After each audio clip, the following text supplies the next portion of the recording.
Aleluia. Meus irmãos, aceitem a paz do Senhor. Amém.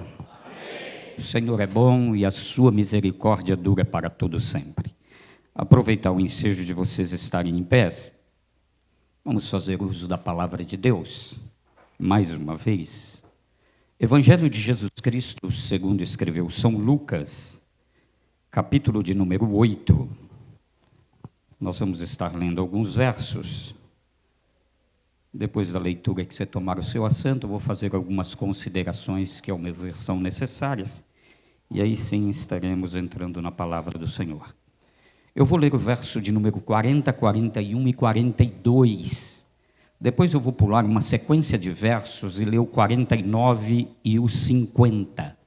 Então, reprisando aí, capítulo 8, verso 40, 41 e 42, depois o 49 e os 50. Aqueles que encontraram e se podemos ler, confirme com amém. Diz assim a palavra do Senhor, eu vou ler na minha tradução, você acompanha.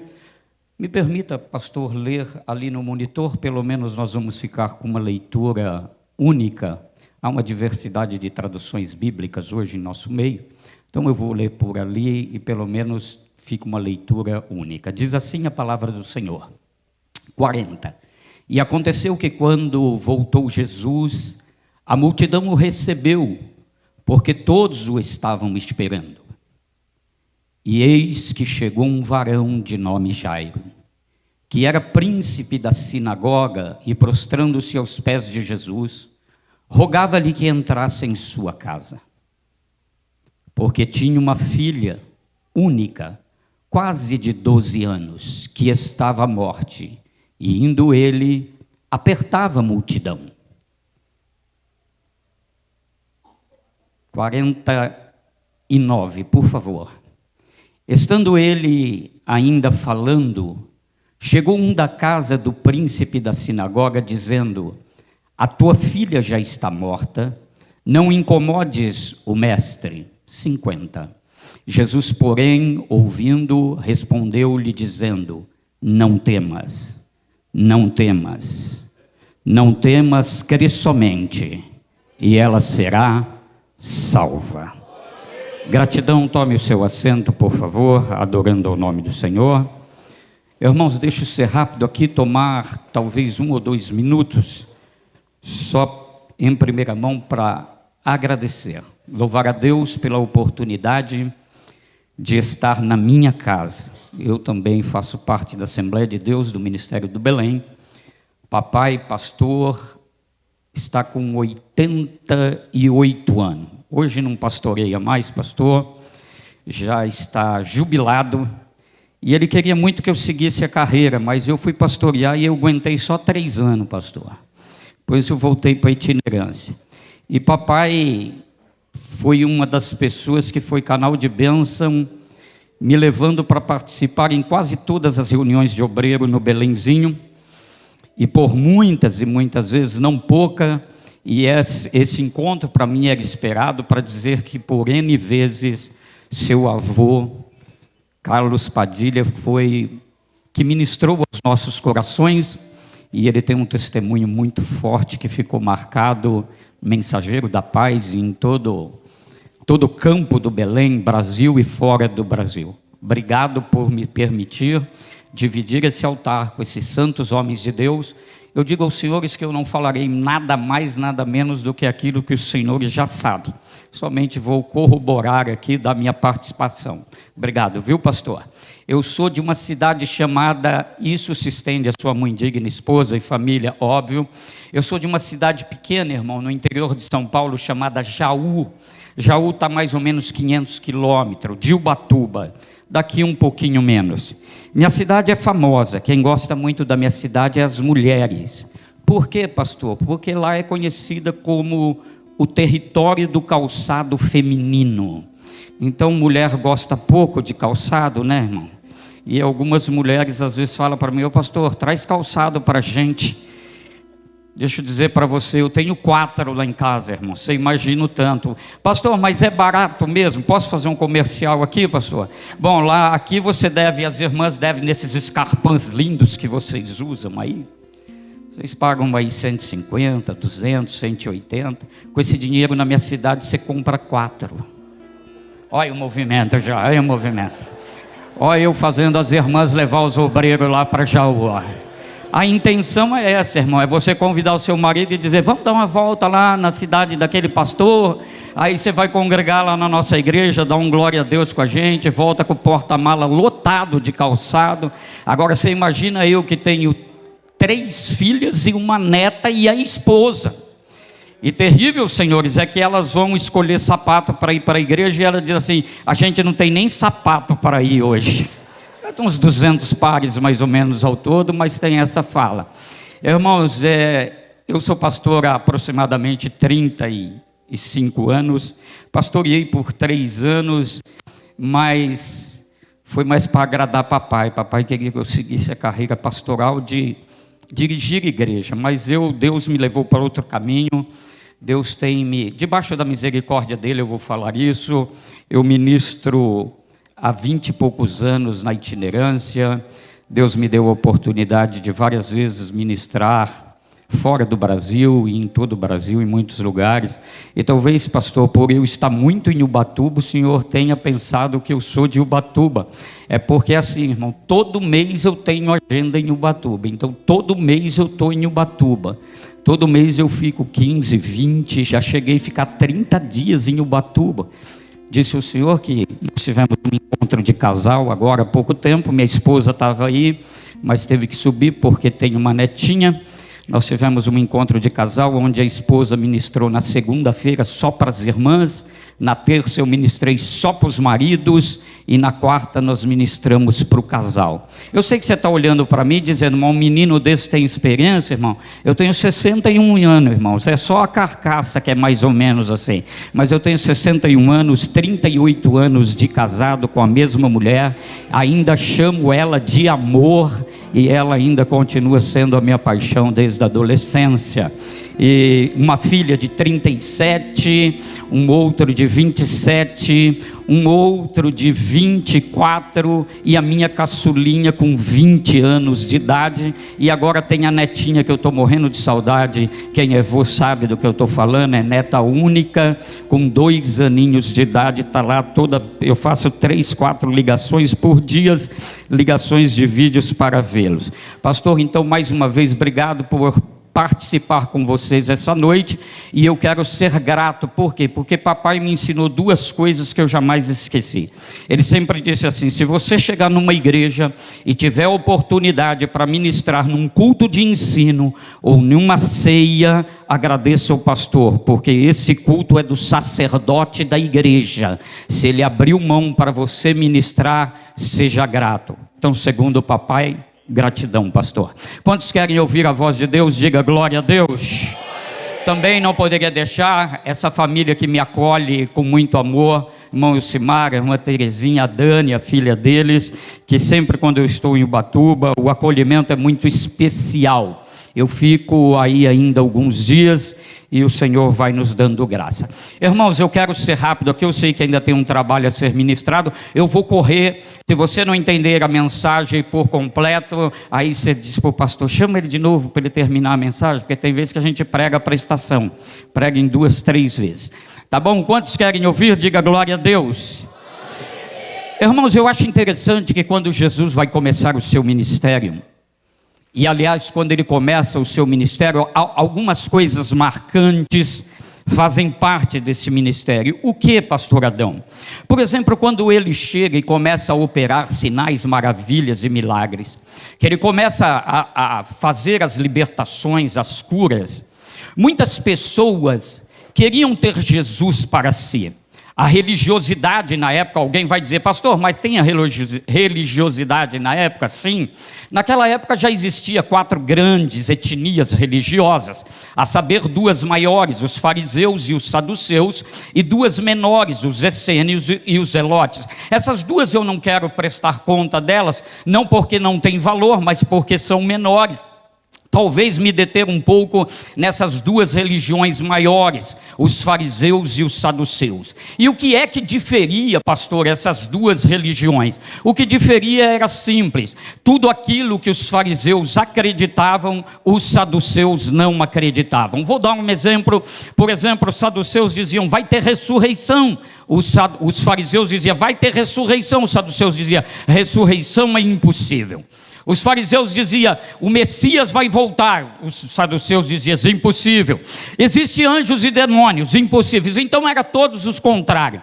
Mas quando Jesus vem e começa a operar sinais e maravilhas, todas as religiões queriam Jesus para ser o presidente do campo, é óbvio. Quem não queria Jesus? O homem estava estrelando e fazendo milagre, todo mundo queria Jesus. Então há aí uma briga compulsória. Os fariseus puxam de um lado e dizem: vem ser membro da minha igreja. Os saduceus: não, vem para cá. E começa aquele jogo de empurra: vem para cá, vai para lá, vem para cá, vai para lá, até um dia que Jesus resolve se manifestar. E Jesus diz: deixa eu falar uma coisa para vocês, eu não vim para religioso, eu não vim para religião. E alguém pergunta: ué, se tu não veio para religioso, não veio para religião, então tu vai fundar a sua? Ele diz: não, minha religião não é desse mundo, minha religião é eterna, meu reino não pertence a este mundo, meu reino é eterno, eu não vou fundar religião. Alguém diz: então nos explica, que papo é esse, que história é essa? Se não tem religião, não tem religiosidade, tu não veio para fundar religião,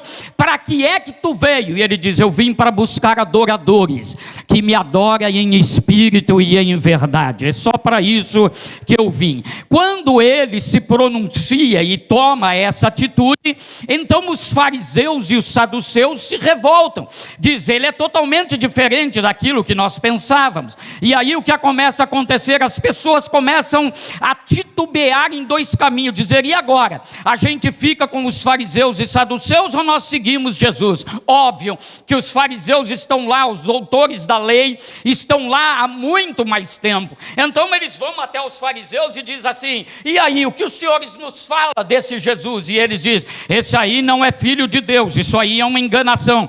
Pega aí, mas onde ele expulsou demônio? Não, mas ele expulsou em nome de Beelzebu. A Bíblia diz isso. Ah, mas ele curou. Mas ele curou em nome do diabo.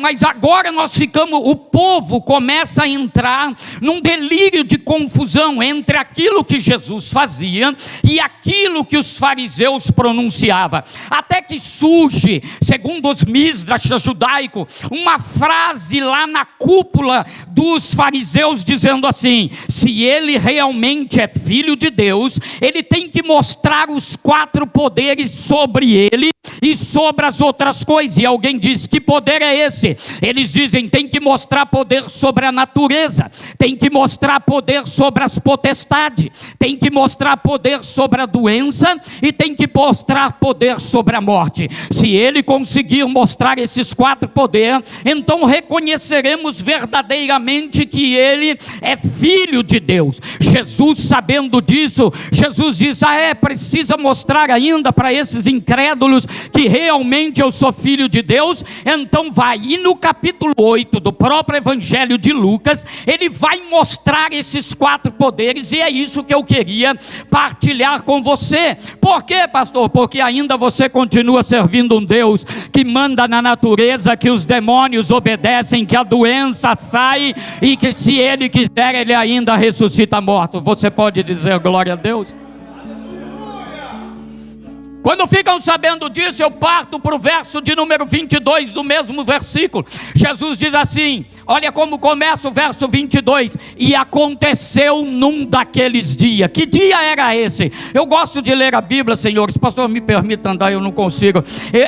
Que dia era esse num daqueles dias? Era exatamente o dia que Jesus soube que ele teria que mostrar a providência divina para aqueles incrédulos que duvidavam deles, que duvidavam do seu poder. E a Bíblia diz que naquele dia Jesus entra num barco em companhia dos seus discípulos. E preste atenção no verso, ele diz assim, e o verbo, ele diz, passemos para o outro lado. Ele não diz, eu vou passar. Ele diz, quem tiver comigo no barco vai chegar.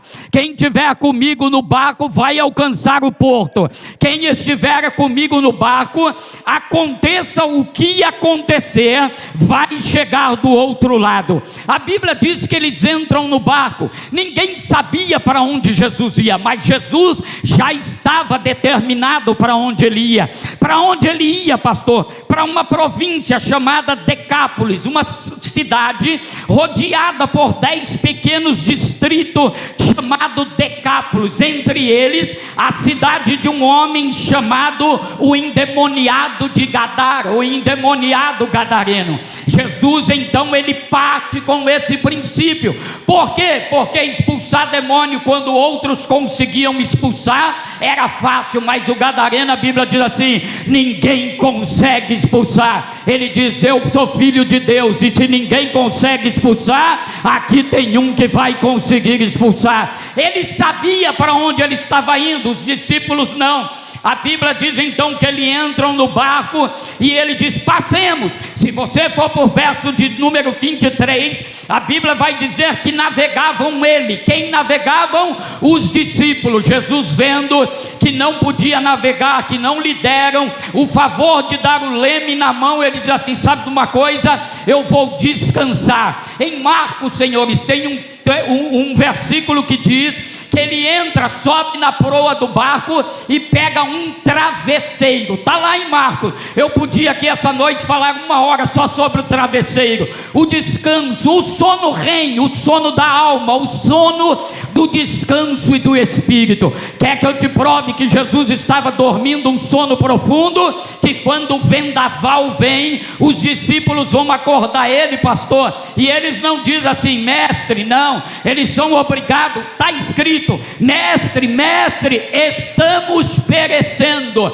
Quem estava perecendo? Os discípulos, porque quem crê no poder de Deus sabe que não perece, mesmo a água entrando no barco, porque ele diz, se nós vamos passar de qualquer jeito. Agora, se você continuar lendo o texto, a Bíblia vai dizer que eles estavam no meio do lago, quando o vento e o mar se levanta contra o barco. No meio é aonde o inimigo queria destruir tudo. Eles acordam Jesus. Jesus vem e manda com que, você sabe a história, manda com que o vento e o mar lhe obedeçam. É interessante, vocês moram numa cidade praiana, você já percebeu que o que movimenta o mar não é o mar, o que movimenta o mar é o vento. Se não tiver vento, não tem mar bravio. Jesus podia chegar e acalmar o vento. Se ele acalmasse o vento e esperasse um pouco, automaticamente o mar cessaria sua bravura. Mas para mostrar que ele era Deus, ele diz assim, ô vento, fica quieto. Mesmo assim o mar continuou revolto. Ele diz, eles estão muito assustados, então manda quem pode no poder da natureza. Ele diz, mar, acalma-te. E eu sinto a presença dele aqui essa noite. O inimigo queria acabar com ele ali, mas ele sabia onde ia. Eu acho interessante isso. Pastor, eu sou da casa, eu sou do Belém. Me deixa aqui sem religiosidade tomar uma posição, porque eu gosto muito do final do verso 25, quando eles dizem, depois de acalmar, eles com admiração uns aos outros olhavam e diziam, quem é este homem? Você quer ver uma coisa, irmão? O pastor falou aqui da Copa, né? Muitas igrejas tirando o culto para pôr Copa. Bom, não vou entrar no mérito da questão, mas deixa eu te fazer uma pergunta aqui sem religiosidade. Ajuda, que o pastor Adriel não vai te disciplinar não. Quantos aqui conhecem o jogador Neymar? Levanta a mão assim. Quantos? Levanta. Os jovens todos conhecem. Como é seu nome, queridão? Seu nome, como é? Isso. Ismael. Você conhece ele? É o Ismael mesmo. Você conhece ele, Ismael? Me dá o telefone dele. Não tem? O endereço dele. Aí está uma diferença, viu, Ismael? Entre conhecer e saber quem é. Por quê, pastor? Porque tem muita gente que acha que conhece Jesus, mas só sabe quem ele é. Os discípulos estão andando com ele há 2 anos. Quando ele faz esse milagre extremo de calmar a natureza, eles mesmos que andam com Jesus olham um para o outro e dizem: que homem é esse? Peraí, você anda 2 anos com o homem e não sabe quem ele é? Pois é, eu vim te falar que esse homem ainda está vivo e passeia entre nós, e ele se chama Jesus de Nazaré. E talvez muitas coisas não se resolvam porque você só sabe quem ele é, mas se nessa noite você pedir para ele se apresentar, ele vai apresentar para você e dizer: eu sou o que sou desde o princípio. Agora deixa eu falar outra coisa aqui correndo para você. O barquinho, então, ele prova o primeiro poder. Ele paralisa a natureza. E aí os homens dizem: que homem é esse? Paralisou a natureza. E logo se lembra dos fariseus dizendo assim: essa os fariseus vão ter que engolir. Agora deixa eu dizer aqui, eu não sei quantos pastores ou quantas pessoas aqui teve a oportunidade de estar em Israel já. O senhor já esteve lá, pastor? Não tive? Deus vai abrir a comporta. Eu tive lá 2 vezes. Então deixa eu te falar, gente, na primeira vez a gente é meio obsoleto, fica meio abobado. Na segunda vez a gente quer conhecer as coisas, pastor. E eu fui até Gadara. E tem uma faixa de areia muito pequena na cidade. E essa faixa de areia, segundo os historiadores, segundo os rabinos dizem, foi aonde o barquinho de Jesus apoitou. Nós falamos apoitou lá no interior. A senhora é de lá também, pastor? É onde o barquinho apoitou. Ele apoita na areia. Agora presta atenção, todo mundo que ia lá para tentar expulsar o tal do demônio que estava no Gadareno, vocês sabem da história. O Gadareno morava no sepulcro, sossegadamente na sua casa. Quando um barco apoitava, o demônio já se manifestava lá, mas ele nem saía do lugar. Ele dizia assim: tirar eu daqui? Quero ver. A pessoa tinha que descer do barco e ir até onde ele estava. Mas os sábios, os rabinos dizem que quando o barquinho de Jesus parou na água, o demônio se incomodou lá no sepulcro. E não foi Jesus que saiu do barco e foi ter com o demônio. Basta você ler isso e você vai entender. Foi ele que saiu do sepulcro e veio até Jesus.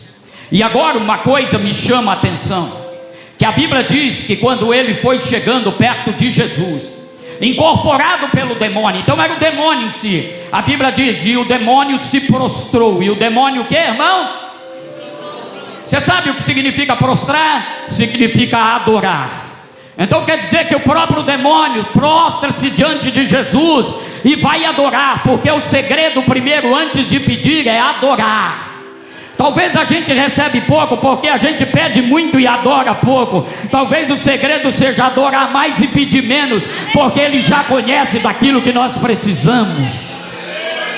E a Bíblia diz que o demônio não se prostra, e ele diz: não me tira daqui. E Jesus, sem esforço nenhum, expulsa o demônio. O demônio vai embora. O gadareno se levanta, está livre. Mais umas vezes os homens dizem: que homem é esse? É o Deus que você serve. É o Deus que ainda tem poder sobre todas as coisas. Basta chamar-nos. E agora o endemoniado até quer ir com ele. Ele diz: não, eu vou te usar como missionário aqui. Você vai fazer missão aqui nas cidades. E então ele mostra o segundo poder. O primeiro, ele já venceu a natureza. O segundo, ele vence a potestade. E aí eu vou para o verso, e agora eu começaria a mensagem, mas eu vou correr para você entender. E aí nós chegamos no verso 40, que diz assim: ao regressar Jesus, ao regressar de onde? De Gadara. Ele acabou de fazer um feito extremo em Gadara, e ele está voltando. Em algumas traduções vai estar escrito assim: ao regressar Jesus, a multidão o recebeu com alegria. Por quê?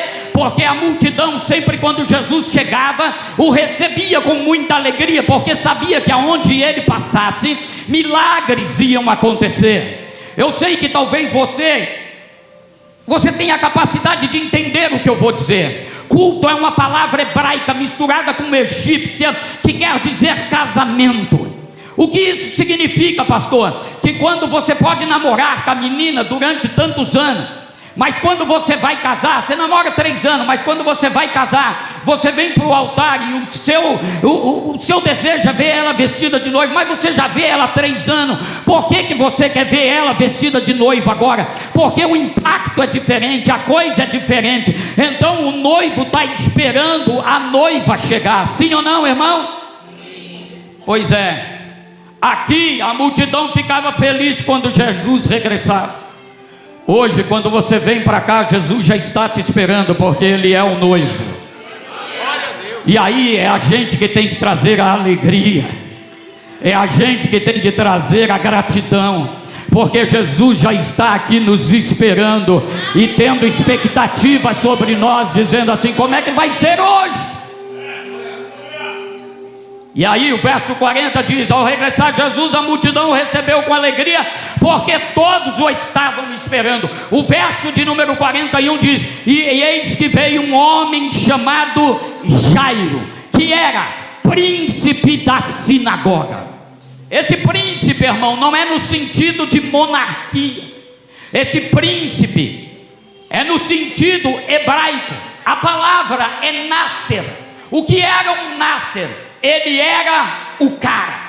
Ele mandava prender e mandava soltar. Ele usava uma túnica preta bordada em fios de ouro.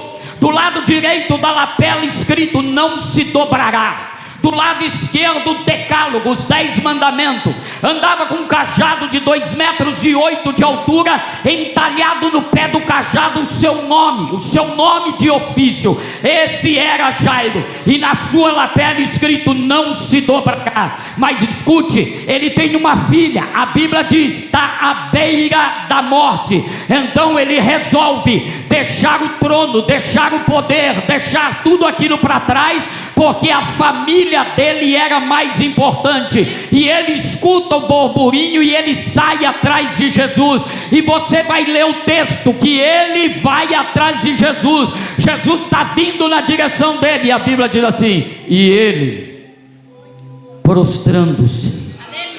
Espera aí, não é para adorar, está escrito, mas quem chega na presença de Jesus,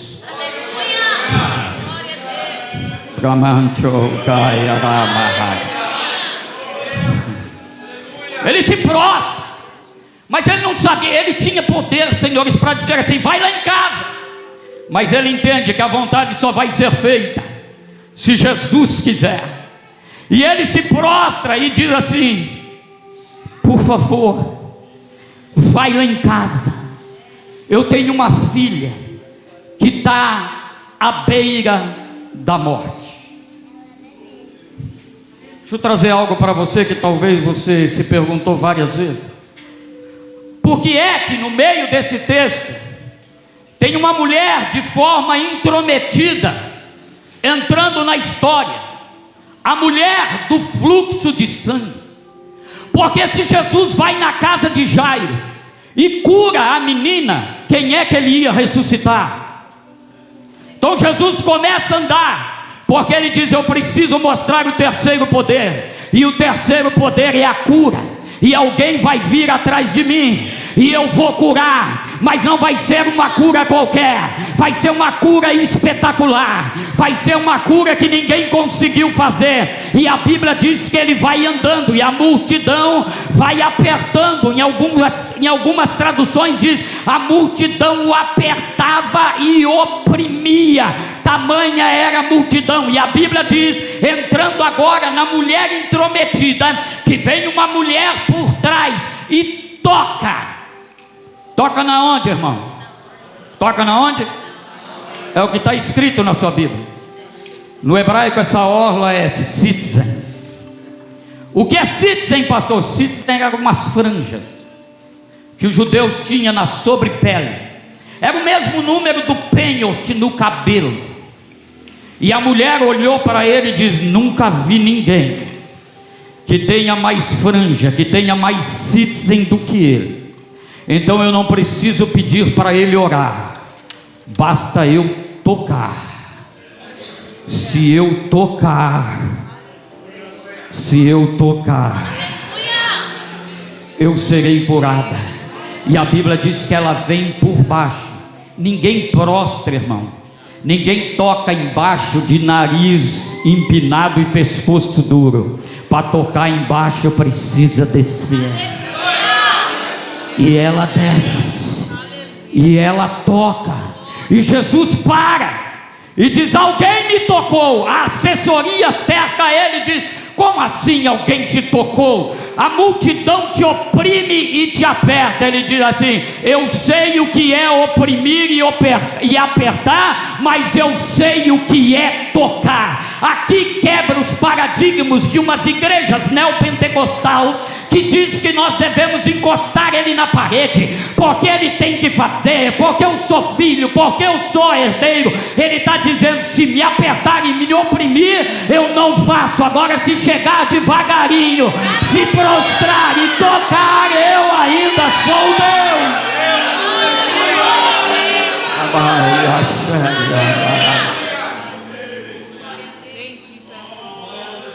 Vou devolver o microfone já. E ela toca e é curada. Jesus então mostra o terceiro poder. Essa mulher tinha que entrar na história para os 4 poderes ser mostrados. Mas a Bíblia diz que Jairo está lá. Vai lá em casa. Vai lá em casa. Vai lá em casa. Deixa eu dizer, olha aqui para mim. Pastor, posso fazer algo aqui? Posso ficar à vontade? Querido, você ajuda aí um pouquinho. Vem aqui comigo um pouquinho. Olha aqui para mim, eu vou encerrar agora. Mas eu quero que você entenda isso. Como se Jesus estivesse aqui. Jairo está aqui dizendo: vai em casa. Ele não sabe que a filha está morta. Ele está dizendo: vai lá em casa. Eu preciso que tu vá lá em casa. Vai lá em casa. Quando ele está aqui pedindo, vem alguém, um outro príncipe, um outro nasce e grita: Jairo! Ele tira o olho. E a pessoa traz uma notícia que ele não queria receber. E a notícia é: tua filha já está morta, não incomodes mais o mestre. Deixa eu dizer algo para você, e foi por isso que eu repeti várias vezes o verso de número 50, quando ele diz: não temas, não temas. Essa palavra não temas, no literal, no grego não existe. O que existe aí é um grito de Jesus. E que grito é esse, pastor? É que quando ele tira os olhos de Jesus e olha para quem está trazendo notícias ruins, para quem está trazendo aquilo que não deve trazer, Jesus grita para ele e diz: Jairo, olha para mim, não tire os olhos de mim. Obrigado.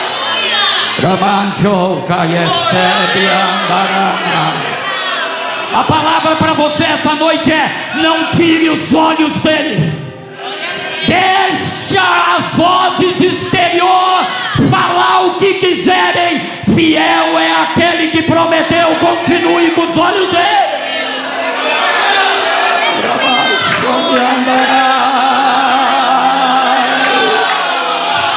Jairo, olha para mim.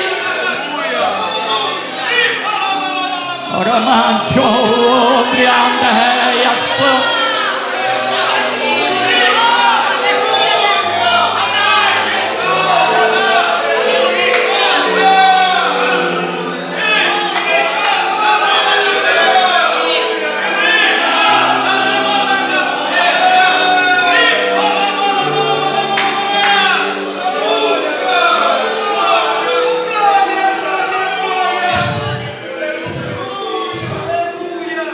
Não é costume. Mas pega a pessoa do seu lado aí e diga para ela assim: não tire os olhos dele. A promessa é fiel. Jesus grita essa palavra não temas. No literal do grego não existe. Existe um grito de Jesus dizendo, chamando a atenção de Jairo, porque às vezes tem pessoas que querem desviar a sua atenção. Não, vem para cá, vai para lá. Não, continue com os olhos focados no autor e consumador da fé. Ah, porque disseram, deixa dizer, deixa falar. O que importa é o que ele fala. O que importa é o que o céu fala. O que importa é o que o trono fala. E o trono está dizendo, eu estou com você, não tire os olhos de mim. O milagre vai acontecer.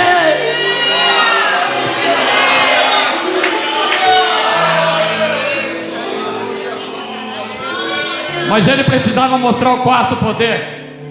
Ele diz, Jairo, bora. Vem só vocês que são companheiros, chegar aqui comigo. A menina ressuscita. E ele mostra o quarto poder. Ele mostra que ele é o Deus que ainda sustenta a natureza. É o Deus que ainda demônios não podem com ele.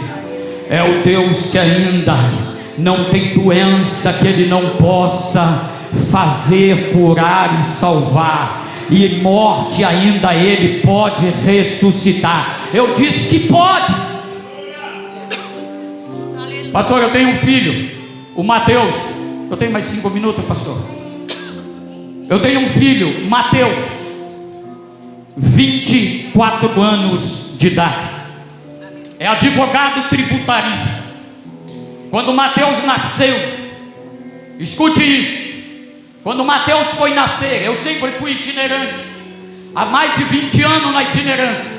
Eu tinha chegado do Espírito Santo, pregado no Espírito Santo e estava voltando para casa. Nessa época eu estava morando em São Paulo, servindo a Deus na Assembleia de Deus Ministério do Belém, aonde foi todas as minhas consagrações. Quem me batizou? Pastor José Wellington Bezerra da Costa, com 14 anos de idade. E eu sempre fazendo teologia, mas minha maior teologia foi sempre nas reuniões de obreiro. E ali, eu pregando. E um dia eu cheguei do Espírito Santo, pastor, minha esposa disse assim, tem uma notícia para você. E eu disse que foi, ela disse assim, eu estou grávida. E eu não sabia se eu dava glória a Deus, eu dizia misericórdia. Mas eu olhei para o céu e disse, mais um filho, itinerante, vive da obra. Eu disse, quem sabe? Ela disse, ninguém, esperei você chegar para contar. Fomos para casa, vou ser rápido aqui. Fomos para casa, de casa fomos para a igreja, era Santa Ceia à noite.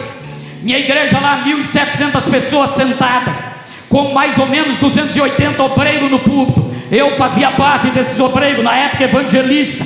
E na hora da mesa da Santa Ceia, na hora da distribuição, eu fiquei em pé, encostei na parede, lá no canto. E de repente, olhando para minha esposa, que estava com meu filho Lucas, que tinha 4 aninhos no colo, eu olhei para ela e disse, Jesus, como é que vai ser? O menino tem 4 anos e minha esposa está grávida. E eu sou itinerante, só prego a tua palavra. Levantou lá no fundo da igreja um vaso falando em língua e veio marchando no corredor da igreja. Agora pasmem, eu daria tudo para ver se fosse um obreiro, se fosse um jovem, mas era um menino de 12 anos de idade. Ele veio marchando com autoridade, subiu no altar, foi até onde eu estava, abraçou o meu pescoço e falou baixinho no meu ouvido, eis que aquilo que está sendo gerado lá, eu te darei condições de criar, e para que tu saibas que eu sou Deus, é um varão, e vai ser pregador da minha palavra. Irmão, eu fiquei felicíssimo, porque eu tenho 4 filhos, são músicos, são ministros de louvor, mas o Mateus é pregador. Agora escute isso. Quem conhece o Belenzinho sabe que atrás ali do Belenzinho, na Celso Garcia, tem uma maternidade chamada Leonor Mendes de Barro. Foi ali que Mateus nasceu. Quando estourou a bolsa em casa, corremos, levamos, já vou encerrar. Eu estou dentro do tempo. Levamos a esposa para o hospital. Chegou lá, os médicos fizeram. E os pré-exames disseram assim: pai, vai demorar um pouco, vai para casa, tem outras crianças. Quando nascer, a gente avisa. 18 horas. Eu recebo o seguinte telefonema: se quiser ver seu filho com vida, vem correndo para o hospital. Eu saí desesperado. Saí perguntando para todo mundo e subi até o 3º andar, onde era a UTI neonatal, no hospital Leonor Mendes de Barros. Quando eu entrei, eu fui para a sala, para o lugar da UTI. Aquelas portas, aqueles dois. E a cena que eu vi foi os médicos segurando o Mateus pelas perninhas, de cabeça para baixo. E outros médicos, vários, tentando colocar tubo, entubar. E eu fui entrar, alguém me barrou e disse assim: pai, não entra não. E sua esposa, eu disse, está no centro obstétrico. Eu disse, desce, conforta ela, porque o menino não vai viver. E eu disse, por quê? Ele disse, porque ele não tem pulmão, a oxigenação está muito baixa, não tem como viver, pai. Falta o órgão primordial. Eu desci a escada caracol do Leonor Mendes de Barros, do 3º andar para o 2º, onde estava minha esposa. Quando chegou na escada caracol, eu parei, coloquei a mão na escada caracol, segurei firme e gritei nos meus pulmões e disse: Deus, onde está a sua promessa? E nisso vinha subindo um médico, hoje, e aquele dia, alguns dias depois eu fui saber o nome dele, Dr. Valdo, chefe pediátrico da UTI. Ele parou, me viu chorando e diz, me abraçou, trouxe para perto do peito e diz: moço, por que você está chorando? E eu disse: porque meu filho está lá na UTI, desenganado, e os médicos disseram que ele vai morrer. Ele diz: moço, eu não podia te dizer isso como cientista e médico, mas alguma coisa me diz que para o teu filho ainda resta uma esperança.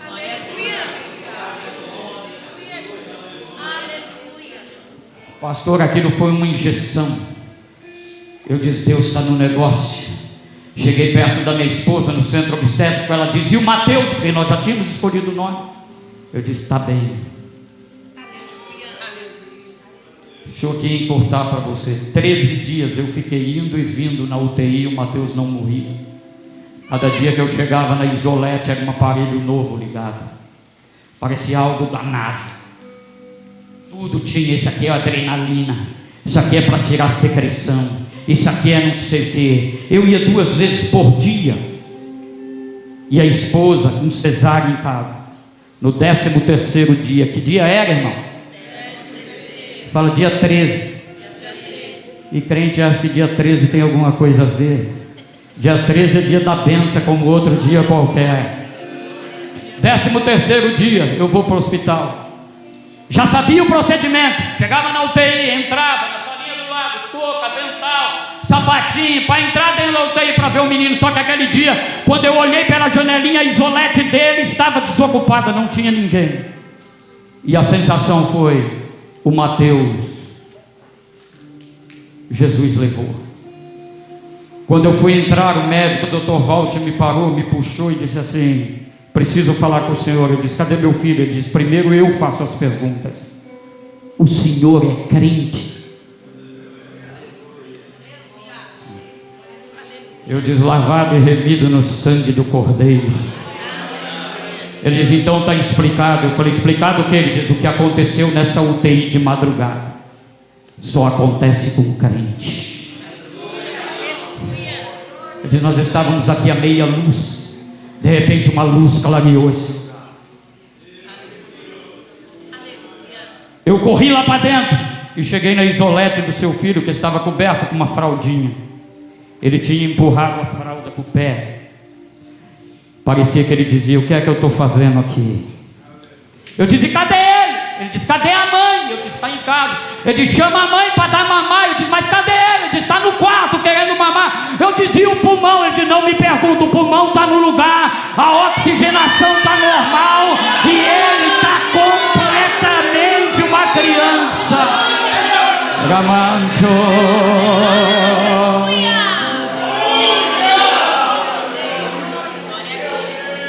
Aquele que prometeu é fiel para cumprir. Mateus está com 24 anos. Se formou em direito, faz 2 anos. Direito tributário, nem gripe pega. E é pregador da palavra de Deus. Porque quando Deus promete, Deus cumpre. Eu não sei qual é o seu problema, mas Ele é Deus da natureza, é Deus que manda nos demônios, é Deus que tira a doença e é Deus que ainda ressuscita os mortos. Fique em pé comigo, pastor, permissão por favor. Eu quero devolver a igreja do mesmo jeito que eu peguei.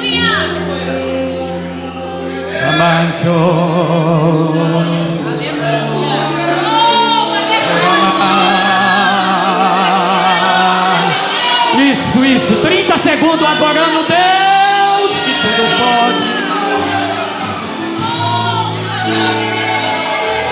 Rabadai Rassou.